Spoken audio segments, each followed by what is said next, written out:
Ya Allah, Ya Allah, Ya Allah, Ya Allah, Ya Allah, Ya Allah, Ya Allah, Ya Allah.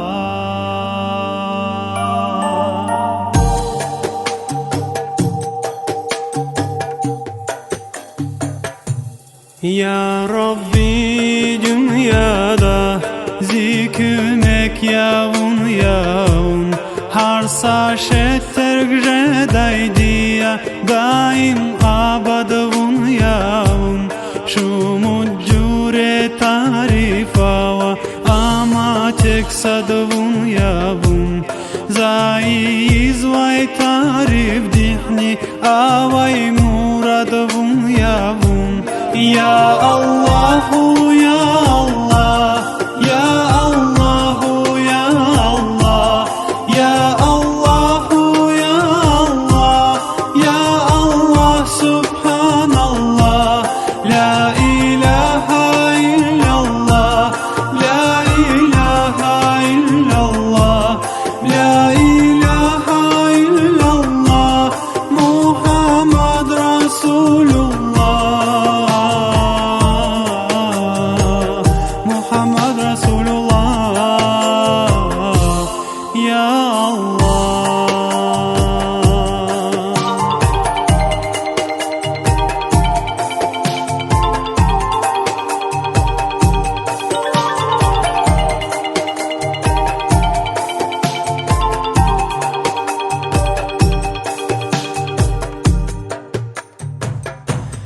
Harsa kastiz dalukanda zidayak tekvun yavun.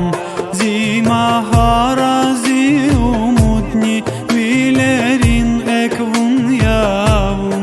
Harzat vavay talab zava guday diyamavun yavun. Viri dalay vine avay aqul tamam vun yavun.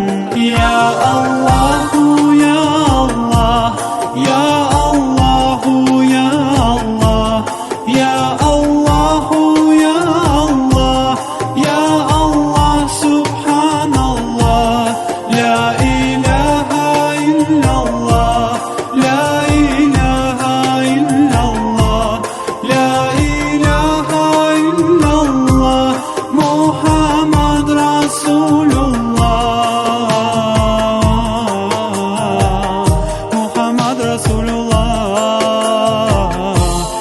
Ya Allah,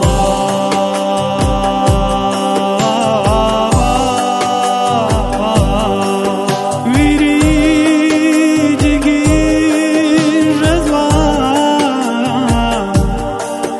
tek saati digiş yavun. Çihar mitin açuklal mirigin yeri.